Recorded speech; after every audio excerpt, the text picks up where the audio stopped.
Halo semua, berjumpa lagi dengan kami di Inik Share.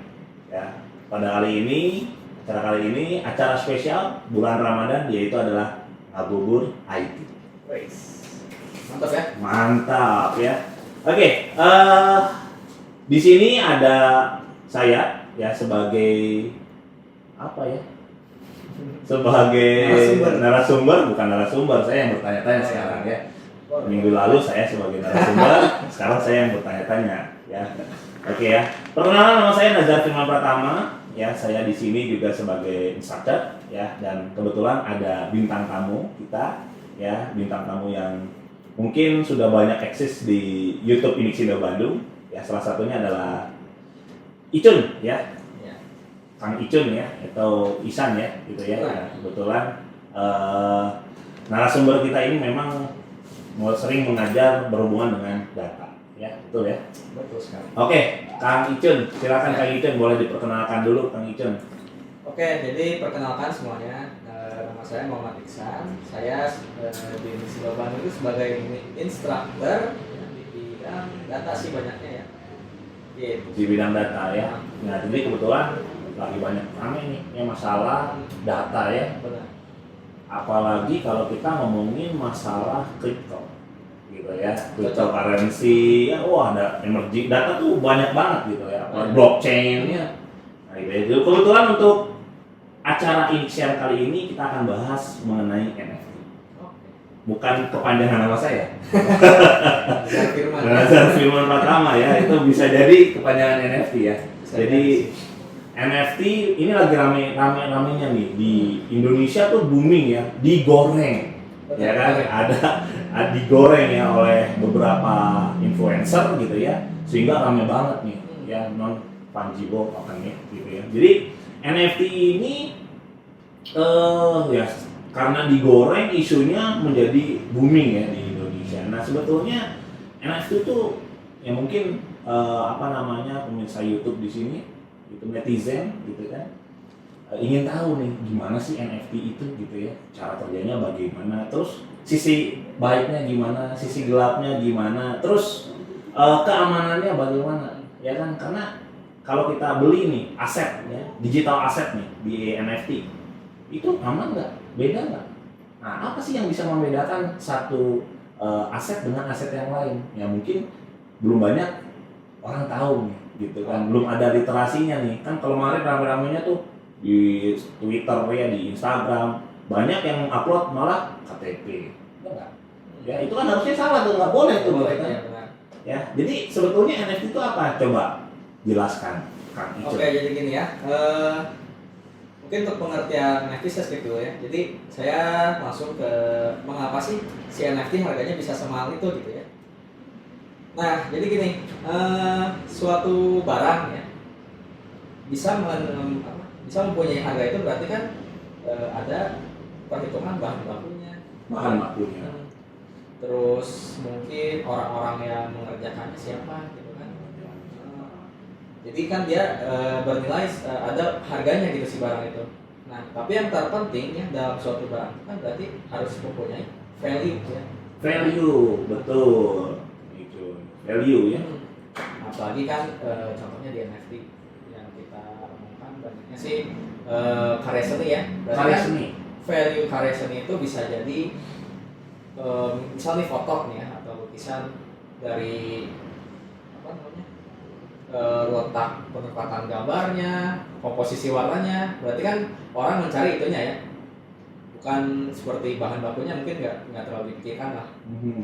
Nah, itu yang membuat si value dari seni itu kan mahal. Nah, sekarang kenapa si NFT bisa semahal itu gitu ya? Apakah dari mungkin kalau NFT art dari komposisi warnanya atau gambarnya nggak hanya itu yang menjadi faktor utama kan, benar ya? Yang menjadi faktor utama itu kalau di NFT ya, di dunia NFT itu adanya kesepakatan antar ya penikmat NFT lah, bahwa si NFT itu tuh benar-benar bervalue sebenarnya. Nah, itu yang penting, faktor utamanya di NFT gitu. Nah, itu yang membuat mungkin fenomena-fenomena seperti Godzilla Everyday ya di bulan Januari kemarin itu kenapa sih bisa booming? Padahal kan gambarnya cuma gambar selfie ya. Foto Nggak jelas 5 tahun ya. 5 tahun kan nggak jelas gitu. Beda dengan lukisan Mona Lisa yang lebih artsy dan segala macam kan, ada value-nya gitu. Nah, ini kenapa bisa bervalue seperti itu? Padahal kan nggak ada komposisinya kurang atau segala macam. Nah, adanya kesepakatan antar sesama ya bisa pemilik si NFT Ghazali atau ya penikmat NFT gitu ya. Nah itu kesepakatan itu sebenarnya penting dan buat si harga NFT itu naik gitu. Oke, nah kalau ngomongin harga ya, kemarin Ghazali apa namanya ada surat cinta dari kantor pajak ya, katanya puluhan miliar. Nah kok bisa puluhan miliar? Apa sih yang bisa menyebabkan NFT itu? Ya yang mungkin yang setahu saya gitu ya, pada saat saya beli terus pindah tangan, nah orangnya yang dapat atau si ownernya, si pemilik NFT-nya itu dapat royalti katanya. Iya benar. Nah itu gimana tuh, coba dijelaskan. Ya jadi gini, setiap ya contohnya platform OpenSea ya, penjualan art di NFT gitu ya.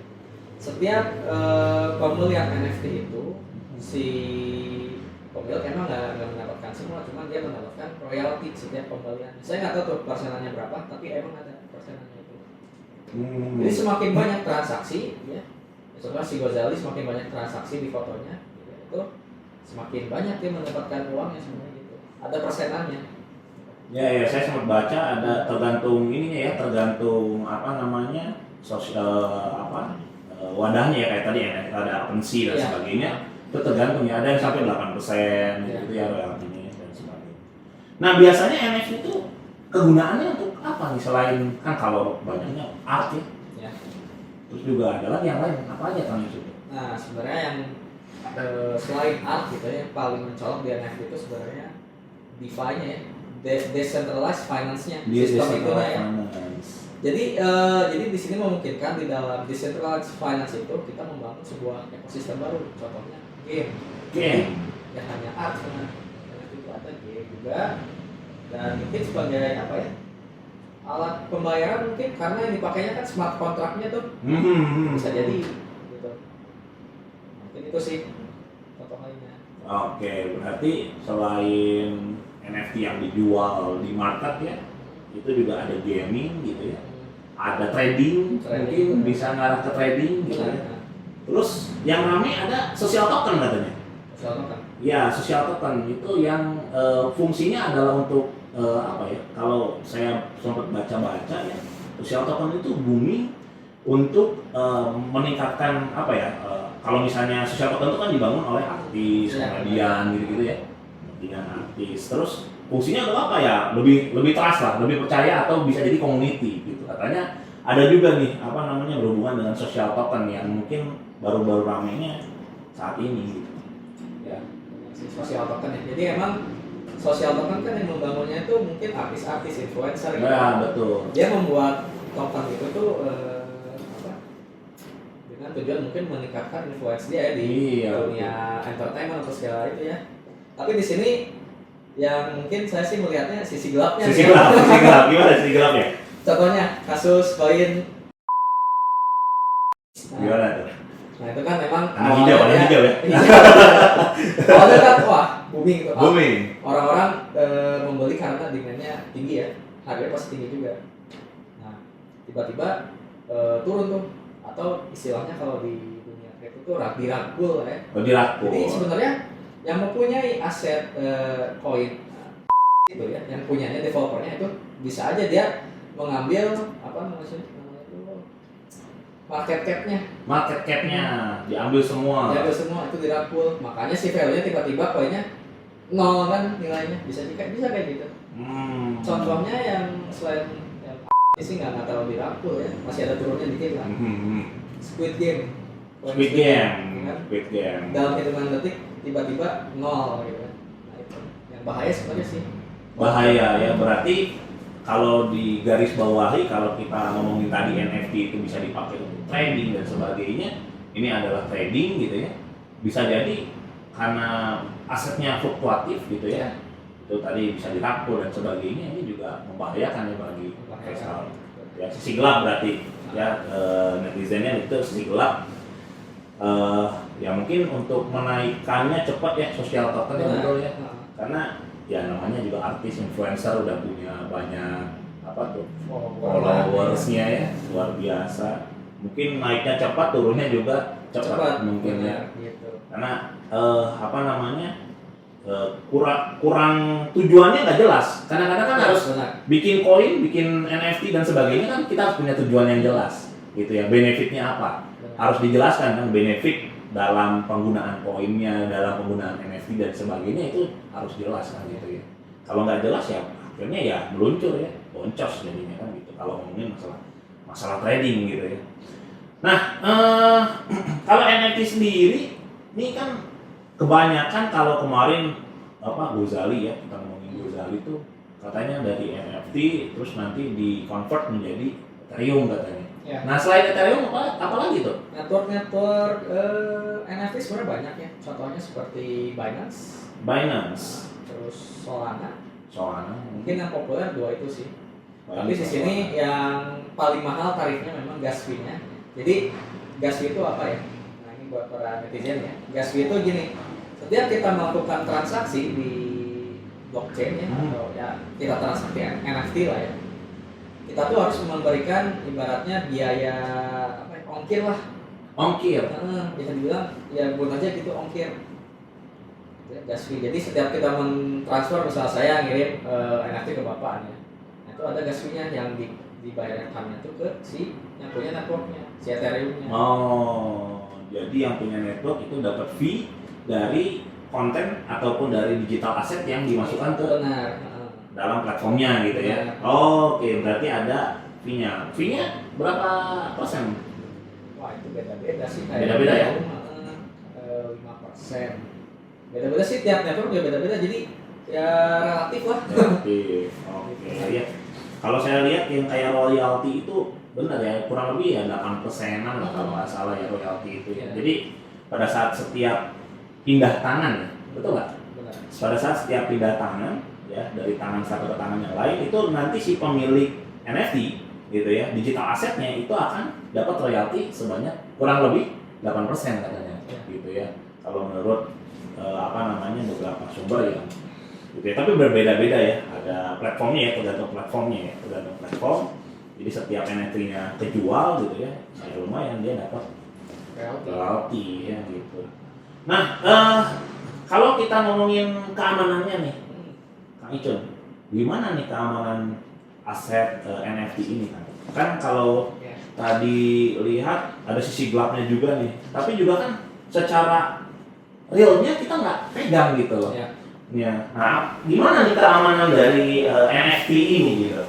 Ya emang jadi ini yang menjadi permasalahan ya. Jadi memang kan kalau kita bertransaksi di apa namanya di bank itu, kenapa kita menggunakan layanan bank kan? Karena kita memiliki trust ke banknya bahwa pas saya transfer uang ke seseorang itu kita pasti nyampe. Nah kalau di ibaratnya di NFT atau di blockchain itu gimana sih ya security-nya? Jadi yang membuat si orang itu ingin bertransaksi di network blockchain itu kenapa sih? Yang pertama, setiap kita melakukan transaksi itu data-data yang kita kirimkan, yang kita transfer itu pasti dienkripsi.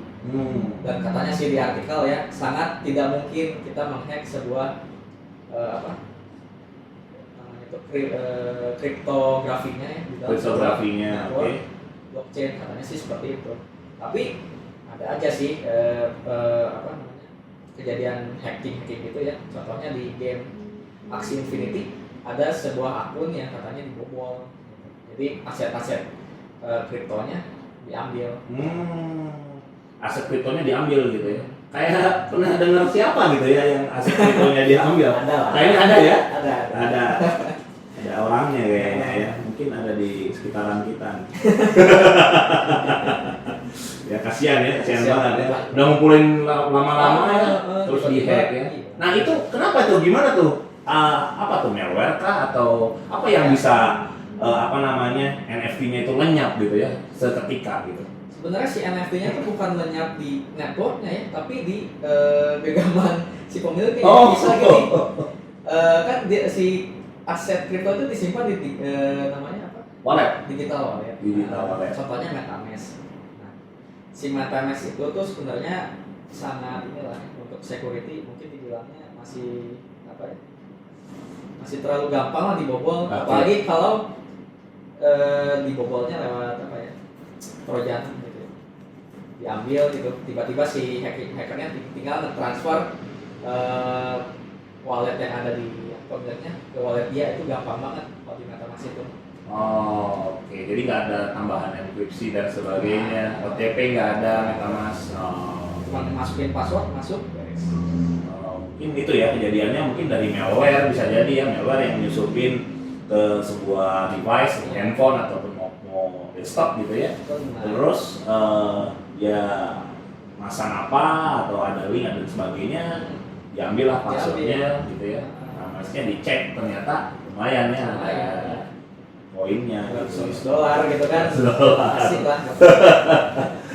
Nah, kalau kita lihat platform NFT, ya, kira-kira kalau saya punya digital asset, Ya. gitu, terus saya ingin digital asset saya jual nih ke Kang Icon ya. Nah, apakah digital asset saya bisa di copy paste? Kalau digital aset sih bisa aja di copy paste gambarnya. Gambarnya. Kan yang nggak bisa token ya. Oh, tokennya. Jadi ada namanya proses minting kan. Misal saya publish gambar ke blockchain itu atau ke ya platform NFT, ada disebutnya minting. Minting itu pas kita upload gambar kita dapat token dari gambar yang kita upload. Itu pasti unik dan bisa berbeda. Nah, jadi unik ya, nggak mungkin sama ya. Meskipun kemarin kalau lihat di apa tuh OpenSea ya, ramai banget tuh, ada bakso aci ya. Mungkin dia ambil dari mana? Google mungkin bakso acinya ya. Terus dimasukin ke NFT. Itu kalau nggak salah bayar, masukin ke NFT. Ada gas fee-nya. Ada gas fee-nya. Proses minting itu pasti ada gas fee-nya. Sebelum membentuk suatu token, Benar. itu ada gas fee ya namanya ya. Nah, itu mungkin netizen nggak pada tahu nih, main kopi-kopi aja ya, misalnya dari Google apa gitu kan. Ya padahal kan unik ya, NFT itu unik gitu. Nggak bisa copy paste ya gitu ya. Oke, nah untuk platform, nah yang Kang Icon tahu nih platform-platform NFT nih, misalnya kayak games apa nih yang sering Kang Icon pakai ya? Kalau saya sih karena mungkin ini apa modalnya terbatas nih ya, makanya saya mainnya di network yang mungkin dibilangnya masih murah lah. Contohnya di Binance. Jadi netizen yang mau coba ya game-game NFT yang murah nggak terlalu mahal, ya, resikonya rendah, bisa di Binance networknya. Network Binance ya. Oke. Kalau selain itu apalagi nih, kan sekarang juga kan tadi DeFi ya, apa tuh decentralized financial ya. Mungkin itu yang nantinya mungkin jadi the next feature untuk bank-bank Indonesia mungkin. Benar. Bisa jadi seperti itu ya, karena perbankan sekarang masih banyak fee ya kalau kita lihat, dan juga adanya apa clearing TGS mungkin udah nggak dipakai, jadinya real, jadinya live lah gitu ya, jadi cepat gitu ya kalau pakai DeFi tadi ya, decentralized finance gitu. Itu mungkin netizen ya, mungkin kedepannya kita nggak akan heran lagi ya, NFT ini memang dekat dengan kita sebetulnya. Ya, digital aset dan mungkin non digital aset juga bisa jadi gitu kan. Misalnya di sertifikat rumah kita jadiin NFT, keluar tokennya bisa aja. Bisa aja ya, Nah, bisa keluar token jadi NFT gitu kan. Ya. Ini apa? Tiket Justin Bieber kalau ada yang mau jual di NFT bisa aja ya. Tokennya kan beda. Tokennya beda, unik ya. Tokennya unik, nggak mungkin bisa diambil ya, nggak bisa di copy paste gitu. Nah, ada juga nih NFT kayak marketplace-nya ya. Saya pernah dengar ada Super Rare, ya, ada apalagi tuh banyak lah. Itu juga karena marketplace, finance, tadi udah games gitu kan. Terus trading gitu kan. Banyak banget ya NFT ini, memang kalau kita bahas luas sekali untuk NFT. Nah, Kang Icon gimana nih kalau mungkin kasih masukan-masukan nih buat netizen ya. Pertama kali kalau mau mendalami NFT sebagai pemula, apa yang pertama kali dilakukan? Yang pertama kali banyak baca masalah digital wallet itu pastinya karena banyak apa ya, banyak celah-celah kejahatan lah dari digital wallet itu. Harus diperhatikan. Itu pertama. Dan yang kedua harus tepat nih. Ini mirip-mirip kayak kita milih instrumen investasi ya. Di NFT juga karena banyak ya instrumen-instrumennya, bisa dari game, art atau trading. Nah, kita harus pilih yang tepat, yang mana yang cocok bagi kita.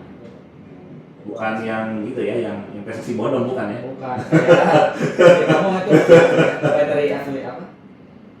Binary option. Nah, Ya, beda ya, ini beda ya. Beda. NFT dengan binary option beda ya, nggak mungkin disamakan ya. Ada aset meskipun asetnya tidak kita miliki gitu ya. Tapi kita memiliki tokennya. Tokennya ya, aset digital. Nah, gitu nih para pemula yang ingin mencoba NFT, banyak-banyak membaca tadi yang membaca hal-hal yang tadi Kang Icun sebutkan ya.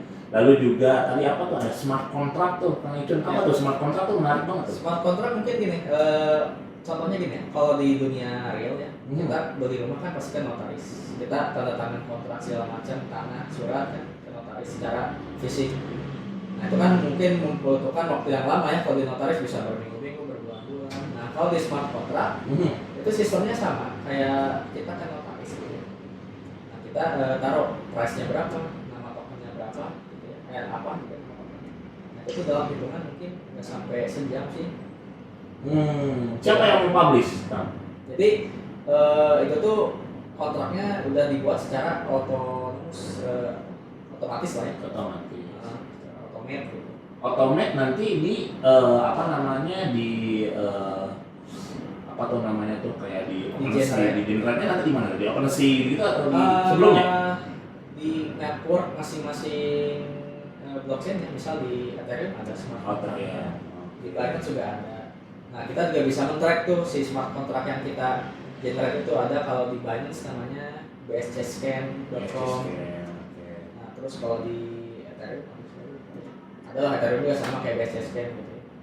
Terus kita bisa men-track lah smart contract yang kita generate gitu. Betul, itu tuh. Jadi memang apa yang namanya ya, takutnya ya buat para pemula ya yang ingin terjun ke NFT, ya kita harus baca-baca dulu literasinya. Ya, jangan KTP main di publish di NFT ya. Bahaya, itu jadi kejahatan, itu jadi cybercrime bisa dibilang. Ya, karena dia menjual data ya ke salah satu platform yang mungkin aja nantinya kalau dia mengambil lagi, dia harus beli dong NFT-nya. Iya. Ya, harus diambil kan tokennya kan gitu kan. Cara mengambilnya dengan cara membeli gitu kan. Udah kena gas fee dibeli. Waduh. Double ya, jadinya boncos ya, mau dapat kayak mau dapat kayak Gozali ya, malah ini ya, malah apa namanya, sudah jatuh tertimpa tangga gitu kan. Nah gitu ya, jadi netizen ini apa namanya, buat yang mau mencoba NFT silahkan gitu ya, banyak membaca. Menurut Kang Icun tadi silahkan banyak baca gitu ya. Banyak banget platform-platform yang menyediakan NFT ya, tadi ada marketplace dan sebagainya, games ya, bisa mendapatkan pundi-pundi juga dari NFT gitu ya. Tapi balik lagi kita harus paham literasinya dulu ya, jangan langsung main publish yang apalagi berhubungan dengan confidentiality dari ya, kita ya gitu ya. Lalu yang kedua mungkin tadi ada kasus juga nih, mungkin keamanannya gitu ya, bukan keamanan di platformnya tapi keamanan di third party-nya mungkin ya. Wallet salah satunya itu juga harus diperhatikan ya, jangan kita nyimpen banyak aset di sana gitu ya, pakai uang pribadi misalnya ya untuk trading dan sebagainya, ternyata malah kebobolan ya gitu ya. Nah itu mungkin ya kasihan sekali ya, mungkin yang nasibnya seperti itu ya, nanti tolong salamin aja. Oke, mungkin itu yang ngabuburit kita kali ini bersama Kang Icun ya. Sebetulnya kalau kita bahas NFT banyak sekali ya, masih banyak. Dan jika tertarik bisa datang ke Inixindo Bandung. Ada nih ya training yang berhubungan dengan NFT ya. Ya ada ya. Kayak apa tuh, machine learning dan sebagainya. Contohnya blockchain developer. Blockchain developer. Silakan bisa langsung aja ke Inixindo Bandung. Langsung aja ke Inixindo Bandung datang ya, untuk mencoba membangun atau membuat atau apa mengenal smart contract mungkinnya di blockchain ya. Bagaimana Gitu ya. kita membuat smart contract? Nah, membuat smart contract-nya ada trainingnya di Inixindo Bandung. Nah, nanti kalau misalnya teman-teman tertarik untuk training blockchain developer, nanti mungkin ada di deskripsi ya. Ya, nanti dicek aja ya. Oke, nanti ketemu sama Kang Icen untuk ya blockchain developer, nanti bahas banyak ya Kang ya. Mungkin bukan hanya blockchain developer, pengalaman Kang Icen di di NFT gitu ya, mungkin banyak yang bisa di-share ya gitu. Oke, terima kasih Kang Icen untuk waktunya nih. Ya, netizen, teman-teman semua yang ada di YouTube ya, mungkin itu ngabuburit kita ya. Ngobrol bareng, sayangnya nggak bisa ngopi kan itu. Iya, Karena lagi bulan Ramadan ya. Kalau sama ngopi biasanya enak, mungkin bisa 2 jam 3 jam kita ngobrol lebih lancar ya. Sekarang fokusnya ke minuman, ngopi kan, makanan, lah. Lapar ya. Oke deh, kalau begitu mungkin ini untuk acara Inixshare. Sampai berjumpa kembali di Inixshare selanjutnya. Bye bye.